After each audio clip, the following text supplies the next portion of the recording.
En el nombre del Padre, y del Hijo, y del Espíritu Santo. Amén. Queridos hermanos y hermanas, paz y bien. Con la fiesta que hoy celebramos concluimos este tiempo litúrgico de Navidad. Y el pasaje del Evangelio que hoy se nos presenta para nuestra reflexión es el Evangelio según San Marcos, capítulo 1, versículos del 7 al 11.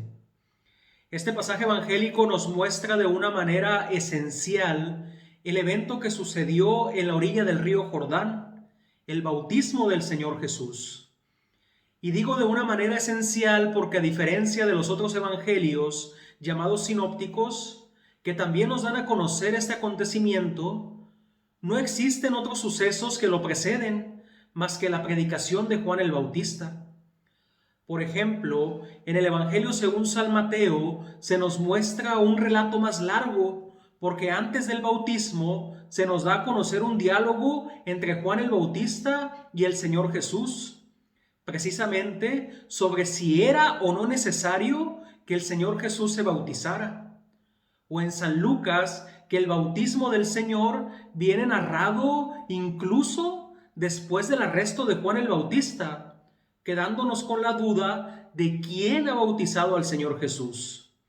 Aunque ciertamente este es un tema a tratar en otro video, debido a la composición del Evangelio según San Lucas. De este modo, entonces, mis hermanos y mis hermanas, el autor sagrado del Evangelio según San Marcos, comparado con estos evangelistas, solo atestigua lo que debió de haber sucedido. Por lo tanto, históricamente, solo marca el hecho de que el Señor Jesús fue bautizado por Juan en el río Jordán. Su misión al relatarnos esto no era otro más que darnos el hecho concreto de lo que sucedió.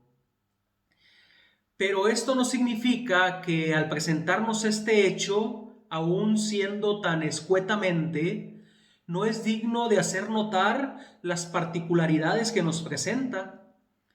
Ya decía que el bautismo del Señor Jesús no viene precedido por otro evento más que aquel de la predicación de Juan el Bautista, el cual preparaba al pueblo para la inminente venida del Mesías. Y dicha predicación tenía un signo altamente penitencial y al mismo tiempo, al bautizar a aquellos que querían convertirse, era solo un signo provisorio de aquello que habría de venir junto con el Mesías. Por ello, Juan era consciente de su realidad de precursor y anunciaba que después de él vendría alguien más poderoso y, sobre todo, subrayaba que él los bautizaba con agua, pero el Mesías los bautizaría en el Espíritu Santo. Es curioso recalcar esta realidad, ya que Juan sabía que tenía un límite. Solo podía llamar a la penitencia y a suscitar el arrepentimiento en sus oyentes. Por tanto, de ninguna manera podía reconciliar a los hombres con Dios. El bautismo de Juan, entonces, solo se reducía a un simple gesto ritual, que ciertamente en su exterior, en su signo sensible por el agua, era signo del verdadero bautismo, pero en su interior, en su fundamento o en sus efectos, no era un bautismo como el que al día de hoy es administrado por la Iglesia.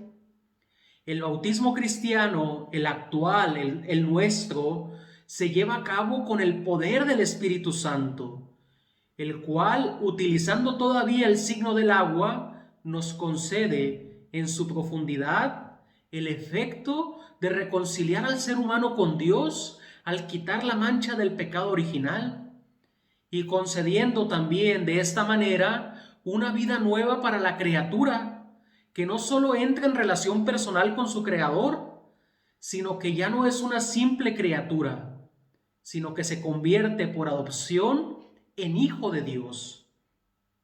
El bautismo entonces nos da la gracia de ser hijos, y de allí que se suscita en nosotros la experiencia de tener un Padre que nos ama, que nos cuida, que nos acompaña y que quiere lo mejor para nosotros, nuestra salvación.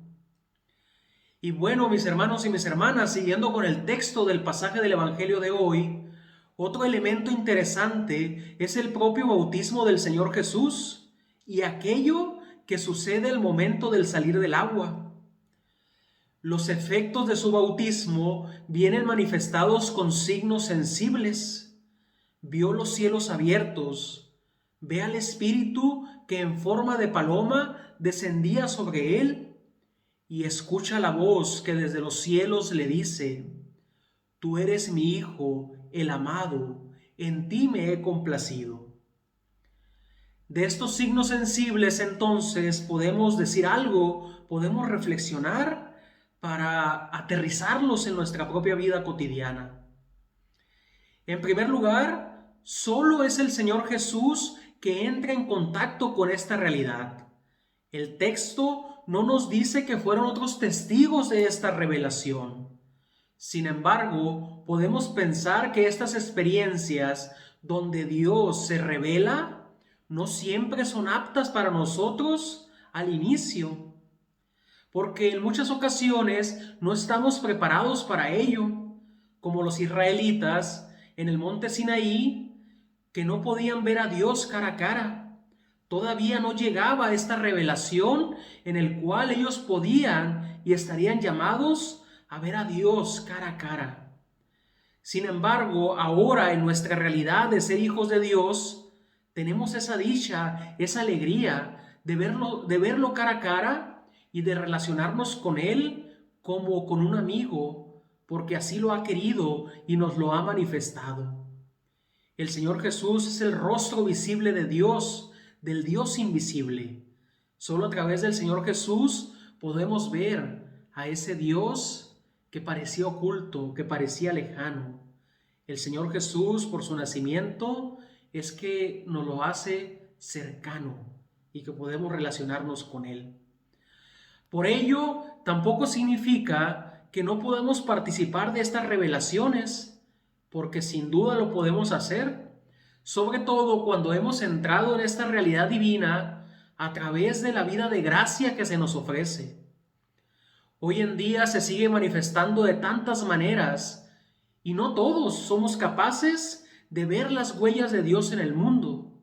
Por eso es necesario tener los ojos del Espíritu para contemplar a Dios en el mundo de hoy y de esa manera reconocer su presencia en él. Es entrar en el estilo de vida que nos ofrece, en esta dinámica de la salvación, donde Él toma la iniciativa y espera nuestra respuesta. Por otro lado, de estos tres signos sensibles que el texto de hoy nos presenta, solo uno no es compartido del todo con los evangelistas Mateo y Lucas. Para el evangelista San Marcos, el cielo no solo se abre, sino más bien se rasga, se rompe, se corta. Es decir, el cielo abierto para San Marcos viene a significar una realidad que ya no es posible echarla para atrás. Es la manifestación de Dios que quiere unirse a nuestra humanidad por medio de su Hijo Jesucristo. De este modo, ya no hay ninguna barrera que obstaculice la unión de lo divino con lo humano y lo humano con lo divino. Y será curiosamente esto mismo que narrará el evangelista casi al final de su evangelio, al darnos a conocer que al morir el Señor Jesús en la cruz, el velo del templo se rompió, se rasgó.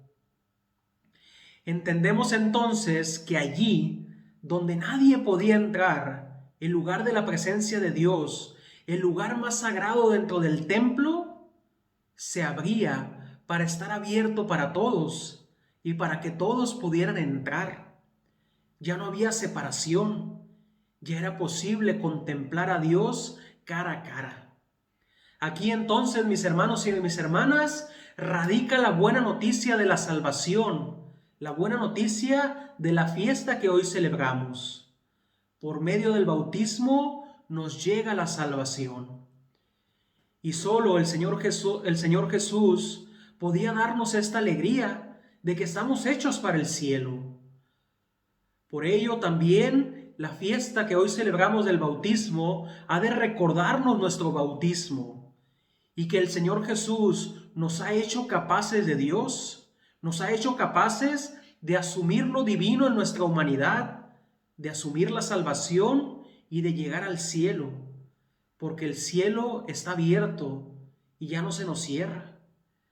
De aquí entonces que aun cuando este texto del Evangelio según San Marcos se nos ha mostrado tan escuetamente, tiene una realidad espiritual, una realidad teológica muy profunda.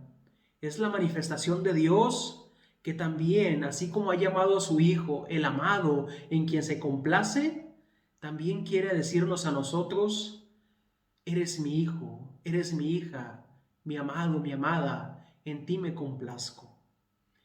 El día de hoy, entonces, mis hermanos y mis hermanas, pongamos en las manos de Dios nuestras vidas y entremos en esta realidad en la cual el cielo está abierto para cada uno de nosotros.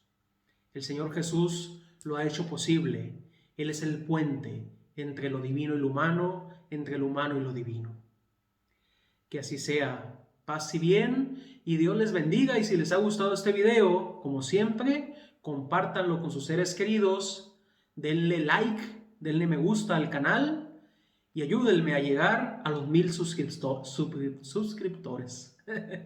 Fíjense, me pongo nervioso todavía. Hasta la próxima y paz y bien.